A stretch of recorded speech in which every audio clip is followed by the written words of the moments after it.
آج دنیا کے نقشے پر جہاں کئی قومیں اپنی تاریخ اور تقدیر کی جنگ لڑ رہی ہیں، وہاں پاکستان اور بھارت کے درمیان کشیدگی اور تنازعات ایک نیا رخ اختیار کر چکے ہیں۔ اگر ہم اسلامی تاریخ اور اس کی پیشن گوئیوں کو دیکھیں تو غزوہ ہند کا ذکر اکثر مسلمانوں کے ایمان کا حصہ رہا ہے۔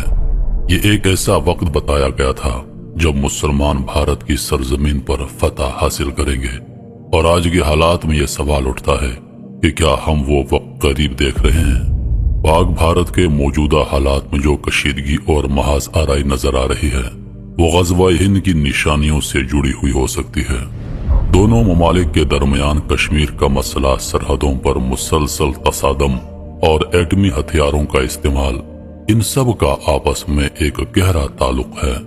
کچھ علماء اور مفکرین اس بات پر یقین رکھتے ہیں کہ غزوہ ہند کا وقت جب آئے گا تو یہ کشیدگی کے ایک نئے مرحلے کی صورت میں ظاہر ہوگا اور مسلمانوں کی فوج بھارت کی زمین پر قدم رکھے گی۔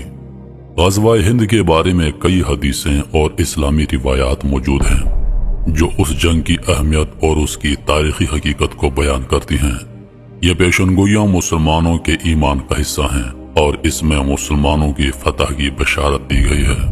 غزوہ ہند ایک اہم اسلامی پیشنگوئی ہے جس کا ذکر مختلف حدیثوں میں آیا ہے، اور یہ روایت مختلف صحابہ کرام رضوان اللہ علیہ و اجمعین سے بھی آئی ہے۔ حضرت عبداللہ بن مسعود رضی اللہ تعالی عنہ سے روایت ہے کہ حضور پاک صلی اللہ علیہ وآلہ وسلم نے فرمایا، تم میں سے کوئی بھی ایسا شخص نہیں ہوگا جو غزوہ ہند میں شریک ہوگا اور اللہ اس کو جنت میں داخل کر دے گا۔ یہ حدیث اس بات کو واضح کرتی ہے کہ غزوہ ہند ایک ایسا عظیم معرکہ ہوگا جس میں شرکت کرنے والے لوگ جنت کے حقدار ہوں گے۔ اس حدیث کا مقصد مسلمانوں کو اس جنگ کی اہمیت اور اس کے بعد ملنے والی جزا کی جانب راغب کرتا ہے۔ غزوہ ہند کی پیشنگوئیوں کا ذکر بہت سی اسلامی کتابوں میں موجود ہے، خاص طور پر وہ پیشنگوئیاں جو مسلمانوں کے فتوحات کے حوالے سے کی گئی ہیں۔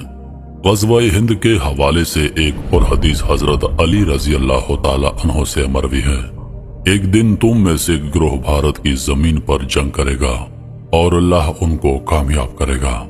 وہ اس قدر کامیاب ہوں گے کہ وہاں کے لوگوں کو شکست دے کر ان کے خزانے لے آئیں گے۔ اس حدیث سے یہ صاف ظاہر ہوتا ہے کہ مسلمانوں کو بھارت کی سرزمین پر فتح حاصل ہوگی اور وہ وہاں کے لوگوں کو شکست دے کر ان کے خزانے حاصل کریں گے۔ کچھ علماء اس پیشنگوئیوں کو مسلمانوں کی قوت اور برتری کی علامات سمجھتے ہیں، جبکہ کچھ اس کو مستقبل میں آنے والی کسی بڑی جنگ کی علامت کے طور پر دیکھتے ہیں۔ اگر ہم موجودہ پاک بھارت تعلقات اور کشیدگیوں کو دیکھیں تو یہ سوال اٹھتا ہے کہ کیا غزوہ ہند کی نشانی نہیں ہو سکتی؟ دونوں ممالک کے درمیان کشمیر کے مسئلے پر جاری تنازع، سرحدی جھڑپیں اور ایٹمی ہتھیاروں کا مقابلہ، کیا یہ سب کچھ اس حدیث کی روشنی میں غزوہ ہند کی پیشنگوئیوں کے ساتھ منسلک نہیں ہو سکتا؟ پاکستان اور بھارت کے درمیان تعلقات میں دراڑیں اور کشیدگیاں غزوہ ہند کی پیشنگوئیوں کو حقیقت کے قریب لا سکتی ہیں، کیونکہ اسلامی تاریخ اور حدیثوں میں بتایا گیا ہے کہ ایک وقت آئے گا جب مسلمانوں کو کامیابی ملے گی، اور یہ کامیابی ایک جنگ کے ذریعے حاصل کی جائے گی جو بھارت کی سرزمین پر ہوگی۔ غزوہ ہند کا مفہوم صرف جنگ یا فتح تک محدود نہیں ہے، اس کے ذریعے مسلمان اپنی طاقت اور ایمان کی مظاہرے کے طور پر بھارت کی سرزمین پر قدم رکھیں گے۔ یہ ایک ایسا وقت ہوگا جب مسلمان ایک نئی قوت کے طور پر ابھریں گے، اور یہ بھی ممکن ہے کہ اس وقت مسلمانوں کی کامیابی صرف جنگ میں نہ ہو بلکہ اللہ کی مدد اور ہدایت کے تحت وہ بھارت کی سرزمین پر اپنے پیغام کو پھیلائیں گے۔ غزوہ ہند کی پیشنگوئیاں اسلامی تاریخ کا حصہ ہیں اور اس کے ذریعے مسلمانوں کو فتح کی بشارت دی گئی ہے۔ موجودہ حالات کو اگر غزوہ ہند کی نشانی کے طور پر دیکھا جائے تو یہ ایک اہم اور پیچیدہ موضوع بنتا ہے۔ غزوہ ہند علامات کبریٰ ہے کیونکہ یہی فاتح فوج ایلیا یعنی القدس جائے گی جو بعد میں عیسیٰ علیہ السلام کی فوج سے مل جائے گی۔ قرآن پاک میں فرما دیا گیا ہے کہ بے شک عیسیٰ قیامت کی نشانی ہیں۔ اس سے ثابت ہوا کہ غزوہ ہند علامات کبریٰ ہے یعنی قریب قیامت کی نشانی ہے۔ حدیث مبارکہ نبی کریم صلی اللہ علیہ وآلہ وسلم کی حدیث ہے کہ خراسان سے سیاہ جھنڈے نکلیں گے، انہیں کوئی شکست نہیں دے سکے گا مگر یہ وہ ایلیا یعنی القدس میں نصب ہوں گے۔ اللہ تعالیٰ ان کے لیے ایک ہی رات میں معاملات کو درست کر دے گا۔ اس کا مطلب ہے کہ آقا دو جہاں صلی اللہ علیہ وآلہ وسلم کی بشارت کی تکمیل ہونا اب ہی باقی ہے۔ غزوہ ہند دراصل آخر الزمان میں بین الاقوامی جنگوں کے سلسلے میں آغاز ہے۔ جن عالمی جنگوں کے سلسلے کا ذکر قرآن مجید میں ہے، غزوہ ہند کی ایک اہم شرط یہ بھی ہے کہ اس غزوے کی تکمیل حضرت امام مہدی کے ہاتھوں سے ہوگی۔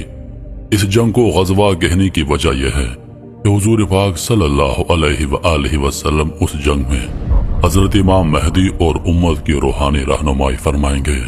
غزوہ ہند کی بڑی شرط یہ بھی ہے، حدیث مبارکہ کے مطابق اس جنگ میں چین بھی شامل ہو جائے گا۔ سندھ کی خرابی ہند سے اور ہند کی چین سے۔ حضرت امام قرطبی حضرت حذیفہ بن یمان سے روایت کرتے ہیں کہ رسول کریم صلی اللہ علیہ وآلہ وسلم نے فرمایا، اور سندھ کی خرابی ہند سے ہے اور ہند کی خرابی چین سے ہے۔ اس غزوے کی سب سے اہم شرط یہ ہے کہ تمام عالم کفر متحد ہو جائے گا اسلام اور اہل اسلام کو ختم کرنے کے لیے۔ اسی لیے حضور پاک کا فرمان ہے کہ جو بھی اس جنگ میں شامل ہوگا وہ جنتی ہے۔ حضور پاک نے غزوہ بدر کے بعد قیامت تک کسی جنگ کی وہ فضیلت بیان نہیں کی جو آپ نے اس جنگ کی فضیلت بیان کی ہے۔ غزوہ ہند کی خوشخبریاں جو احادیث مبارکہ میں وارد ہوئی ہیں، اسی وجہ سے صحابہ کرام اس غزوے میں شامل ہونے کی خواہش اور تڑپ رکھتے تھے۔ حضرت ثوبان رضی اللہ عنہ سے مروی ہے کہ رسول اللہ نے فرمایا، میری امت میں سے دو گروہ ایسے ہیں جن کو اللہ نے جہنم کی آگ سے محفوظ فرما دیا ہے۔ ایک وہ گروہ جو ہند پر حملہ کرے گا اور دوسرا وہ گروہ جو عیسیٰ ابن مریم کے ساتھ ہوگا۔ حضور پاک علیہ الصلوۃ والسلام نے فرمایا، ایک قوم میری امت میں سے ہند پر حملہ کرے گی، اللہ اس کو فتح عطا فرمائے گا، یہاں تک کہ وہ ہند کے بادشاہوں کو زنجیروں میں جکڑ کر لائیں گے، بس اللہ ان کے گناہوں کی مغفرت فرمائے گا، پھر وہ لوٹیں گے شام کی طرف تو عیسیٰ ابن مریم علیہ السلام کو شام میں پائیں گے۔ یہ بات واضح اور عیاں ہو گئی ہے کہ قرآن و حدیث میں مذکور تمام کی تمام علامات صغرا جو کہ دراصل چھوٹے چھوٹے عذاب ہیں وہ ظاہر ہو چکی ہیں۔ اب لا محالہ علامات کبریٰ کی باری ہے، اور ان کے آنے کے درجات ہیں جن کا صحیح علم تو اللہ تعالیٰ کی ذات پاک کو ہے۔ اگر کیا خبر کہ ان کی ابتدا اچانک ہی شروع ہو جائے اور ہمیں توبہ کا موقع نہ ملے، تو بہتر نہیں کہ ہم فوری طور پر اجتماع توبہ کی طرف آئیں۔ کچھ لوگ کہتے ہیں کہ محمد بن قاسم کا ہندوستان پر سندھ پر حملہ وہی غزوہ ہند تھا، لیکن حقیقت میں جو حدیثوں میں بیان ہوا ہے اس میں واضح طور پر کہا گیا ہے کہ غزوہ ہند اس وقت ہوگا جب امام مہدی اور عیسیٰ علیہ السلام ظہور کریں گے۔ حضرت ثوبان جو کہ رسول اللہ صلی اللہ علیہ وآلہ وسلم کے غلام تھے، ان سے روایت ہے کہ رسول کریم نے فرمایا، میری امت کے دو گروہوں کو اللہ تعالیٰ دوزخ کے عذاب سے بچائے گا، ان میں سے ایک ہندوستان میں جہاد کرے گا، دوسرا عیسیٰ علیہ السلام کے ساتھ ہوگا۔